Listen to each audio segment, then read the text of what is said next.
Church Peveril is a house so beset and frequented by spectres, both visual and audible, that none of the family which it shelters under its acre and a half of green copper roofs takes psychical phenomena with any seriousness. For to the Peverils, the appearance of a ghost is a matter of hardly greater significance than the appearance of the post for those who live in more ordinary houses. It arrives, that is to say, practically every day. It knocks or makes other noises, and it is observed coming up the drive or in other places. I myself, when staying there, have seen the present Mrs. Peveril, who is rather short-sighted, peer into the dusk while we were taking our coffee on the terrace after dinner, and say to her daughter, "My dear, was that not the blue lady who has just gone into the shrubbery? I hope she won't frighten Flo. Whistle for Flo, dear." Flo, it may be remarked, is the youngest and most precious of many dachshunds. Blanche Peveril gave a courtesy whistle and crunched the sugar left unmelted at the bottom of her coffee cup between her very white teeth.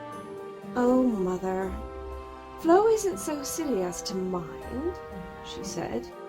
"Poor blue Aunt Barbara is such a bore. Whenever I meet her, she is always looking as if she wanted to speak to me. But when I say, 'What is it, Aunt Barbara?' she never speaks, but only points somewhere towards the house, which is so vague.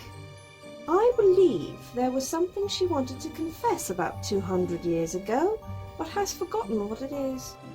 Here Flo gave 2 or 3 short, pleased barks, and came out of the shrubbery wagging her tail and capering around what appeared to me to be a perfectly empty space on the lawn. "There, Flo has made friends with her," said Mrs. Peveril. "I wonder why she dresses in that very stupid shade of blue." From this, it may be gathered that even with regard to psychical phenomena, there is some truth in the proverb that speaks of familiarity. But the Peverils do not exactly treat their ghosts with contempt, since most of that delightful family never despised anybody, except such people as avowedly did not care for hunting or shooting or golf or skating.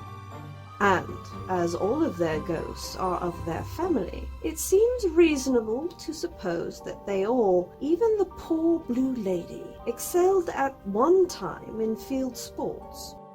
So far they only harbour no such unkindness or contempt, but only pity.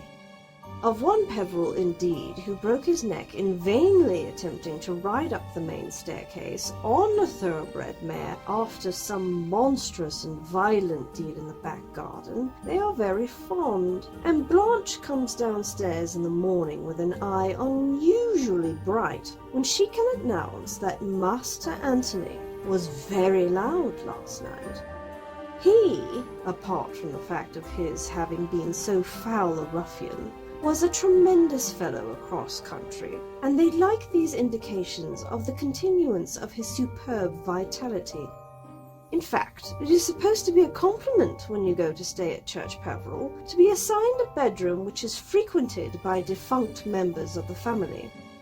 It means that you are worthy to look on the august and villainous dead, and that you will find yourself shown into some vaulted or tapestried chamber without benefit of electric light, and are told that great-great-grandma Bridget occasionally has vague business by the fireplace, but it is better not to talk to her, and that you will hear Master Anthony awfully well if he attempts the front staircase any time before morning.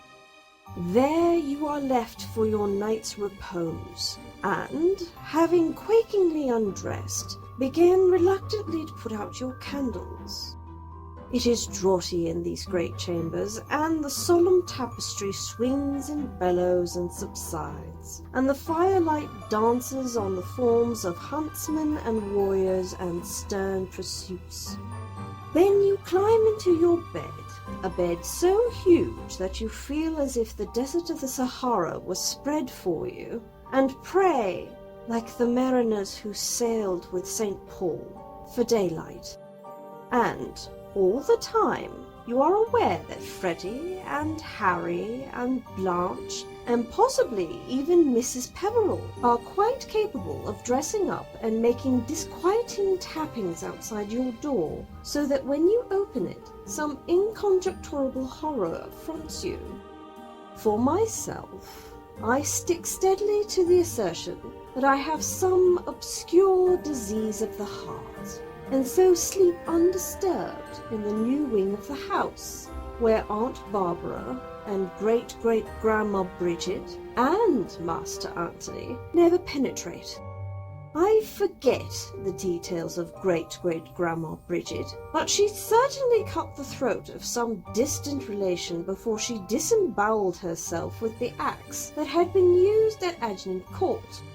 Before that she had led a very sultry life, crammed with amazing incidents.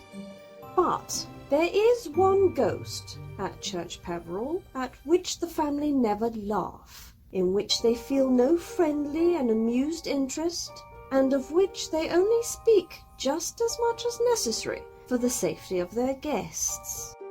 More properly, it should be described as two ghosts, for the haunt in question is that of two very young children, who were twins. These, not without reason, the family take very seriously indeed.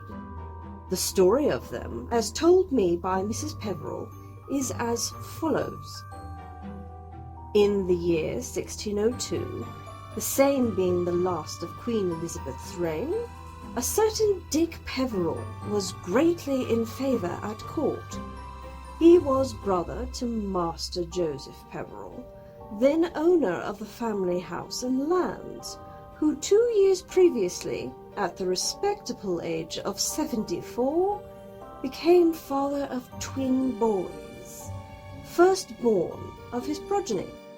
It is known that the royal and ancient virgin had said to handsome Dick, who was nearly 40 years his brother's junior, "'Tis pity that you are not master of Church Peveril," and these words probably suggested to him a sinister design. Be that as it may, handsome Dick, who very adequately sustained the family reputation for wickedness, set off to ride down to Yorkshire, and found that, very conveniently, his brother Joseph had just been seized with an apoplexy, which appeared to be the result of a continued spell of hot weather, combined with the necessity of quenching his thirst with an augmented amount of sack, and had actually died while handsome Dick, with God knows what thoughts in his mind, was journeying northwards. Thus it came about that he arrived at Church Peveril just in time for his brother's funeral. It was with great propriety that he attended the funeral, and returned to spend a sympathetic day or two of mourning with his widowed sister-in-law, who was but a faint-hearted dame, little fit to be mated with such hawks as these. On the second night of his stay, he did that which the Peverils regret to this day. He entered the room where the twins slept with their nurse, and quietly strangled the latter as she slept. Then he took the twins and put them into the fire which warms the long gallery. The weather, which up to the day of Joseph's death had been so hot, had changed suddenly to bitter cold, and the fire was heaped high with burning logs, and was exultant with flame. In the core of this he struck out a cremation chamber, and into that he threw the two children, stamping them down with his riding boots. They could just walk, but they could not walk out of that ardent place. It is said that he laughed as he added more logs. Thus he became master of Church Peveril. The crime was never brought home to him, but he lived no longer than a year in the enjoyment of his blood-stained inheritance. When he lay dying, he made his confession to the priest who attended him, but his spirit struggled forth from its fleshy coil before absolution could be given him. On that very night there began in Church Peveril the haunting which to this day is but seldom spoke of by the family, and then only in low tones with seriousness. For only an hour or two after handsome Dick's death, one of the servants passing through the door of that long gallery heard from within peals of the loud laughter so jovial and yet so sinister, which he had thought would never be heard in the house again.